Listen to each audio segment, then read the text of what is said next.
What is up, guys? Welcome back to another video. This is Alex over here in the garage, and as you can see, I still have my mess over there from the last time that I started cannibalizing my bike.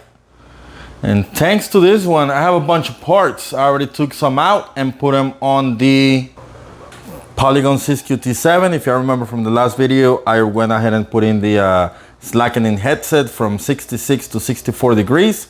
So now I have something else. I got a Raceface 35 handlebars, 780 millimeters with a Funn Equalizer stem right here. That is gonna go perfect right here on my mountain bike, my Polygon Mt Bromo N7, because this one has the stock handlebar and the stock stem, same length right here, but it's gonna be much cooler. Plus, if you can see, that one has the orange accents and my bike is red and orange. So we're gonna go ahead and do this one, or never mind, I sold the Wrigley Marley with the red one on it. So let's go ahead and put this one together. Quick and easy video. The only thing is that we have a few more controls right here that I gotta take out. This is for the screen right here for the e-bike and the cable routing. So we're gonna move everything out, put the new one back in, and that's it. The good thing about this one is that I was running the same. This one has the Raceface grips on it, so that's good. And the other one had the Rock Bros grips, which they're almost the same, but I'm gonna keep the Raceface on this one. So let's go ahead and get this started. And we're gonna do this in a time-lapse mode because it's pretty self-explanatory. We're gonna use a 4 millimeter, maybe some 5s over here, but some 5s and 3s, but other than that, everything's gonna stay the same. So let's just double check something. The length is the same, handlebars are almost the same, so we are good to go. Before we do anything else, we're gonna do a little cleanup over here because it has a little bit of mud or dirt or whatever. So let's clean this up to match the clean bike, and then we can go ahead and start the process.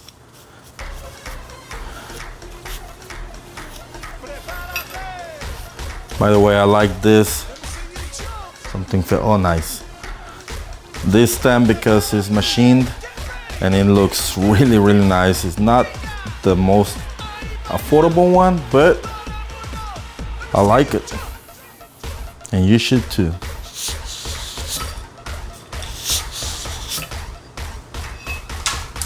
There you go.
All right, that's just a few minutes and this thing is good and I like it. And stay tuned because I have a lot of parts that I took off. That's the RockShox 35 with the WTB tires, front and rear, hillbilly tires. And that's the frame. It still has hydraulic brakes, Dior pedals, cranks, I'm sorry. Bottom bracket. I'm still gonna be stripping this thing off and later on putting back into a more affordable stock, a more budget build. So stay tuned for that one, because I'm gonna end up selling it hopefully as a more budget. That way I can get a little more money. There's gonna be a headset video, maybe just time lapse, I don't know, we'll see. Another change I'm gonna be making to this Polygon 6Q T8, stay tuned for that. And some of those parts are gonna be coming into the Shimano frame, and maybe even to the custom painted Otter. So stay tuned for those videos, and that's gonna wrap it up for this one. Again, I guess I'll see you on the trails. Let's ride. Goodbye.